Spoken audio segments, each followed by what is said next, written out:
guys! Now that we're done going over different passage types, we'll be moving on to actual tests. In this lecture, we'll be going over prose fiction passage. Let's get started.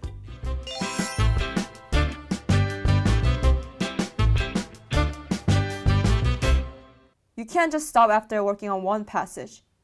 You have to give yourself 35 minutes and only 35 minutes to work on the entire section. Assuming you guys have finished the entire test, we're gonna start with the first passage, which is prose fiction. I'll give you guys 3 minutes to reread the passage again, and I'll talk to you guys soon.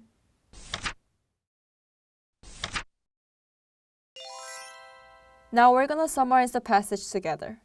First of all, the narrator of the passage was a female narrator going back to her hometown.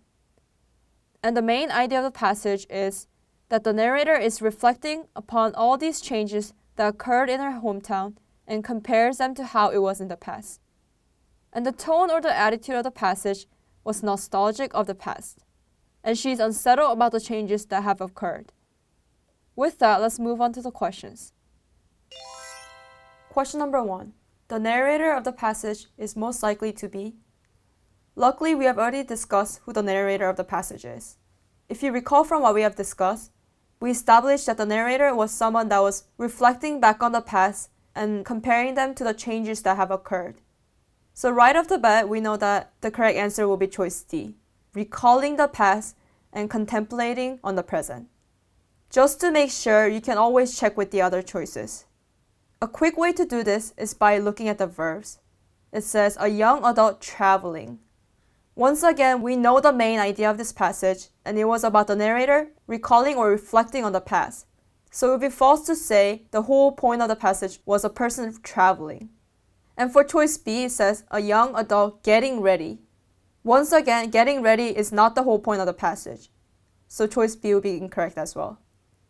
Choice C, an adult longing to go back to the new home she now has.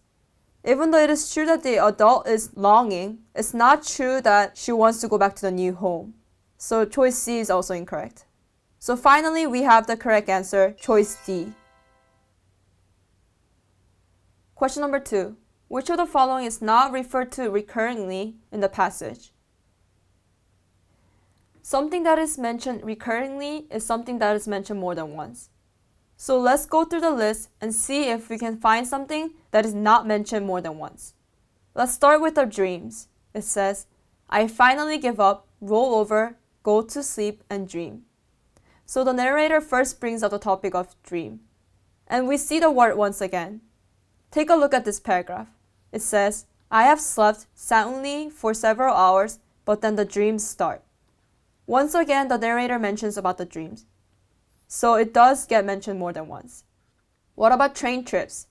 Without even going back to the passage, we know that this is something that is mentioned more than once. The whole passage was about a train trip, so of course choice H will be mentioned more than once. Choice J, reunion scenes.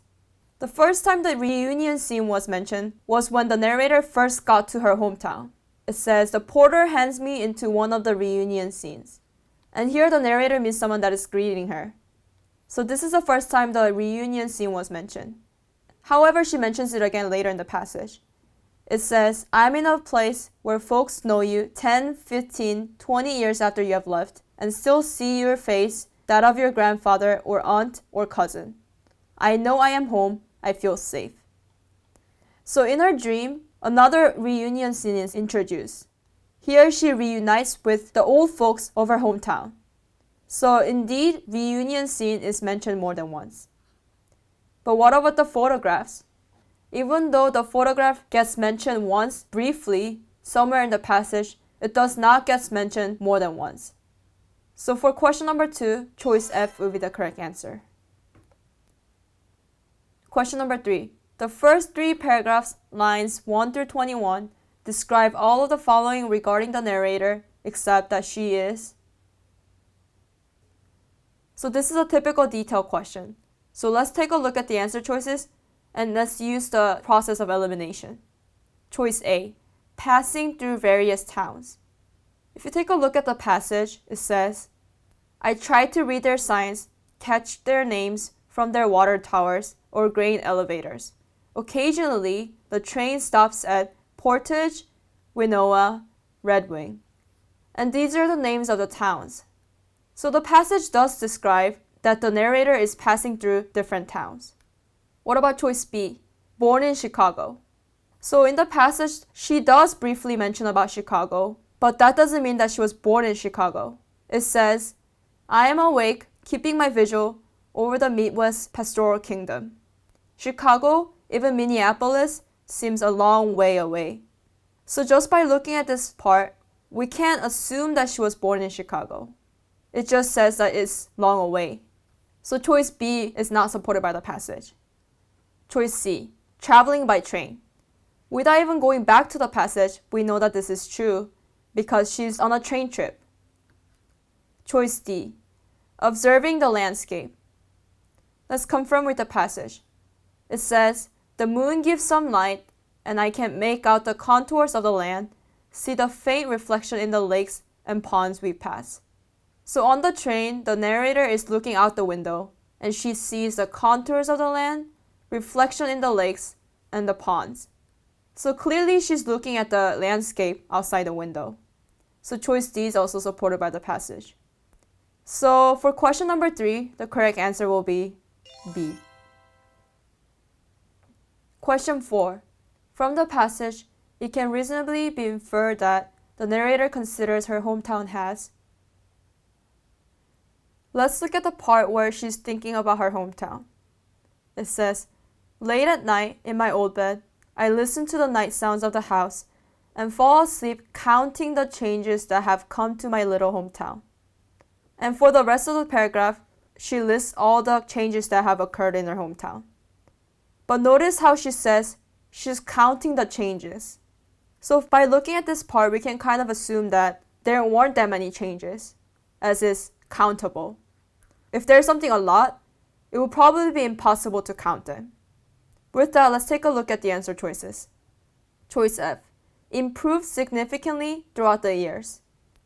Even though it is true that her hometown has gone through some changes, the narrator never says that it improved for the better. You use the word improve when something is changing in a positive way. But we don't see that anywhere in the passage. Rather, it seems like the narrator is sad about the changes that are occurring, as she implies that she misses her old hometown. So choice F would be incorrect. Choice G, made little genuine progress. This is implied by the passage. This can be inferred from the passage, as she says there, the changes that occurred in her hometown were countable. And as we discussed before, the main idea of this passage was that the narrator is longing for her old hometown. She's a little bit sad about the changes that had occurred. So it would probably be true that the narrator considers the changes that occurred in her hometown as little genuine progress.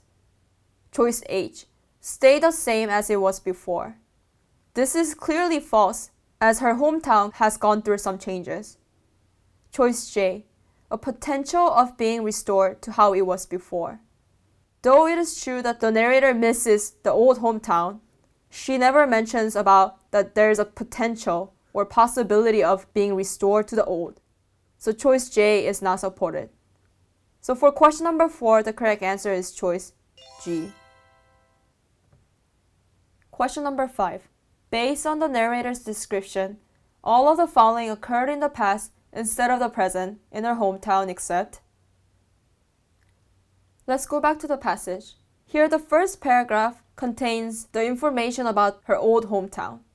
She gives us examples of how her old hometown had looked like. And here in the second paragraph, the narrator describes about the changes that occurred and compares it to her old hometown. And looking at the answer choices, we know that this is a detailed question. So we have to make sure that every answer choice is supported by the passage except for the answer.